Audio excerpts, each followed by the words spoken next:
seem like the type to love 'em, leave 'em, and disappear right after the song. So give me the night to show you, hold you. Don't leave me out here dancing alone. Oke teman-teman, kembali lagi dengan saya, Versi Leret.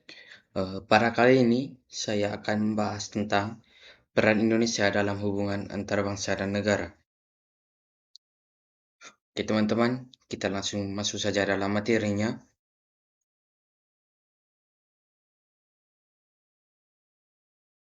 Peran Indonesia dalam hubungan antar bangsa dan negara. Oke teman-teman, seperti yang kita ketahui bahwa peran Indonesia dalam hubungan internasional sangat luas dan beragam, mencakup berbagai aspek seperti politik, ekonomi, sosial, dan budaya.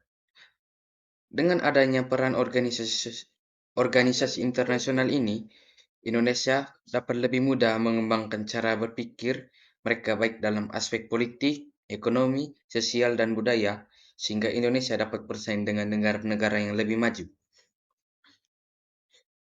Indonesia juga lebih maju dan aspek-aspek tersebut menjadi dasar perkembangan Indonesia dalam organisasi internasional. Berikut adalah beberapa peran Indonesia dalam hubungan internasional.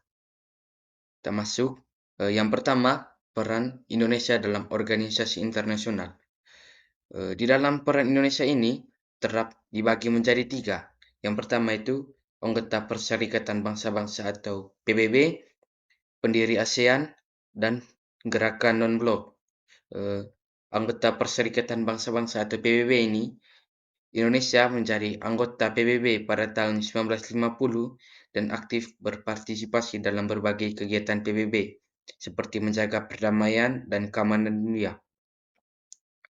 Yang kedua, pendiri ASEAN, di mana Indonesia menjadi salah satu pendiri ASEAN atau Asosiasi Negara-Negara Asia Tenggara pada tahun 1967 yang bertujuan untuk mempercepat perkembangan negara-negara di Asia Tenggara.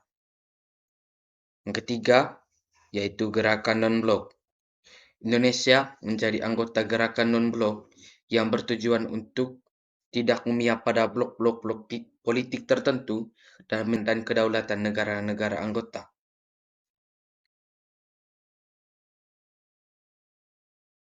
Oke teman-teman, kita masuk ke peran Indonesia dalam hubungan bilateral. Ada 3 juga, yaitu kerjasama ekonomi, kerjasama politik, dan kerjasama sosial dan budaya. Kerjasama ekonomi, Indonesia menjalin kerjasama ekonomi dengan berbagai negara seperti Amerika Serikat, China, dan Jepang untuk meningkatkan perdagangan dan investasi. Yang kedua, kerjasama politik. Indonesia menjalin kerjasama politik dengan berbagai negara seperti Malaysia dan Singapura untuk meningkatkan stabilitas regional dan global. Ketiga, kerjasama sosial dan budaya. Indonesia menjalin kerjasama sosial dan budaya dengan berbagai negara seperti Australia dan Eropa untuk meningkatkan pertukaran budaya dan pendidikan. Oke, itu tadi hubungan peran Indonesia dalam hubungan bilateral. Ya, kita masuk ke peran yang ketiga, yaitu peran Indonesia dalam menjaga perdamaian dunia. Ada 3 juga. Yang pertama itu mengirim pasukan Garuda. Yang kedua, mengadakan konferensi internasional. Yang ketiga, mengadakan diplomasi. Mengirim pasukan Garuda maksudnya bahwa Indonesia mengirim pasukan Garuda ke berbagai negara seperti Kongo dan Bosnia untuk membantu menjaga perdamaian dan keamanan. Yang kedua, mengadakan konferensi internasional, yang berarti Indonesia mengadakan konferensi internasional seperti konferensi Asia Afrika untuk meningkatkan kerjasama dan dialog antar negara-negara.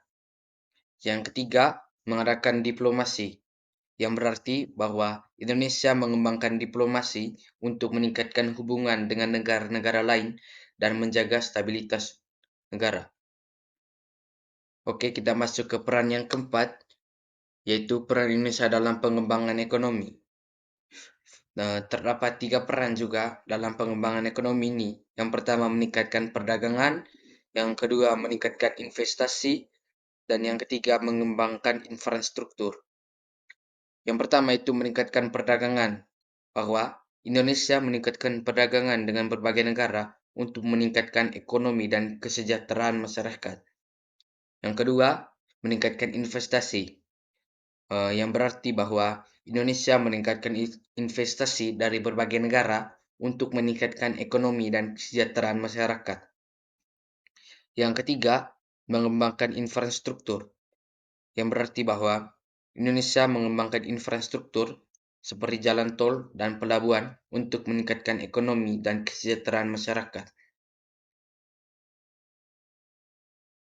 Oke, itu tadi beberapa peran Indonesia dalam kemajuan kewarganegaraan dan bangsa.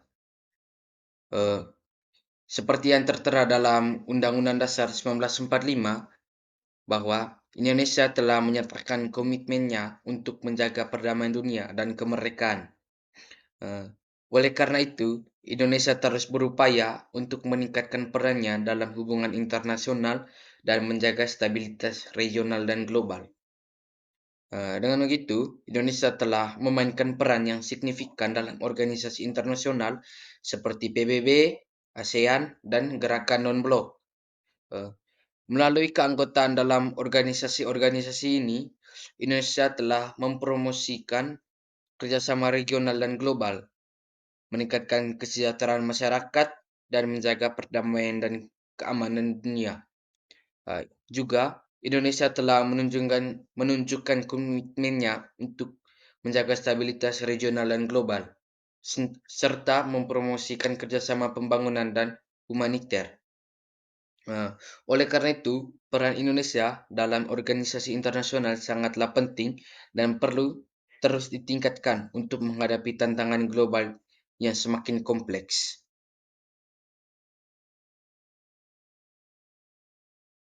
Oke, itu saja dari saya. Sekian dan terima kasih.